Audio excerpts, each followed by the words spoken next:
شال شال نیچے دیکھ دے یار.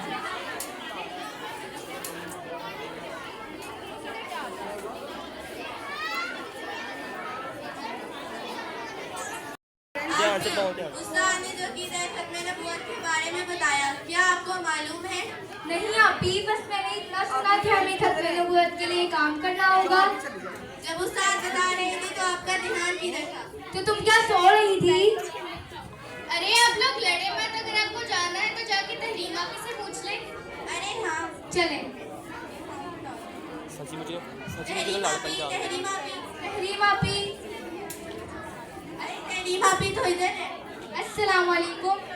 السلام علیکم. وعلیکم السلام. کیوں آپی آپ مجھے وہیں پہ چھوڑ آئی تھی؟ سوری. تحریم آپی، آپ کا کیا حال ہے؟ تحریم آپی کیا حال ہے؟ الحمدللہ میں ٹھیک ہوں. آپ دونوں کیسے ہیں؟ الحمدللہ ہم دونوں بھی ٹھیک ہیں. آپی ہم نے آپ سے کچھ پوچھنا ہے. کہیے کیا جاننا ہے آپ کو؟ یہ عقیدہ ختم نبوت کیا ہے؟ ہاں ہمیں یہ جاننا ہے. ماشاءاللہ آپ نے بہت اچھا سوال پوچھا ہے. ہر مسلمان کو عقیدہ ختم نبوت کے بارے میں جاننا کیا ہوا ابھی؟ ختم نبوت سے مراد ہے اس بات کو دل سے یہ تو دل باری ہے. یہ تو بڑا اچھا. محمد صلی اللہ علیہ وآلہ وسلم اللہ کے آخری رسول ہے اور آپ صلی اللہ علیہ وآلہ وسلم کے بعد کوئی نبی نہیں آئے گا. ہاں آپی، بے شک حضرت محمد صلی اللہ علیہ وسلم اللہ کے آخری رسول ہیں، پر یہ تو ہر مسلمان کو پتہ ہے.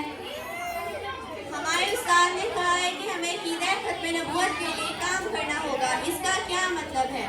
کیا اس عقیدے کی کوئی دشمن بھی ہوں گے؟ ہاں، آپ صلی اللہ علیہ وآلہ وسلم نے دشمنوں کے بارے میں فرمایا میری امت میں 30 سوٹے پیدا ہوں گے جو نبی ہونے کا دعویٰ کریں گے. کیا؟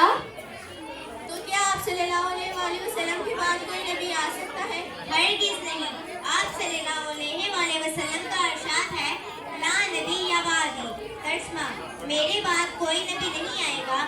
اور قرآن کی تقریباً 100 آیات میں عقیدہ ختم نبوت پر دلالت کرتی ہے. تو یہ جھوٹے لوگ کس طرح دعویٰ کر سکتے ہیں؟ یہ وہ بدبخت لوگ ہیں جو دنیاوی خواہشات کے لیے نبوت کا دعویٰ کرتے ہیں. یہ جھوٹے لوگ مسلمہ، اسوائے دونسی، بہار اللہ، فیاض بابا، مرزا غلام احمد قادیانی اور بھی کچھ لوگ ہیں جو انہیں ماننے والے کافر ہیں. استغفر اللہ، استغفر اللہ. استاد نے صحیح کہا تھا کہ ہمیں ختم نبوت کے لیے کام کرنا ہوگا. ہاں بالکل آپی. ہاں ہمیں سب کو بتانا ہوگا کہ آپ صلی اللہ علیہ وآلہ وسلم اللہ کے آخری رسول ہیں اور آپ صلی اللہ علیہ وآلہ وسلم کے بعد کوئی نبی نہیں آئے گا جس سے ہمارے بہن بھائی ان جھوٹے لوگوں کی باتوں میں نہ آئے. ہاں آپی، ہم ختم نبوت کے لیے کام کریں گے انشاءاللہ. زلزلہ ہی آ گیا. ماشاءاللہ جی، سبحان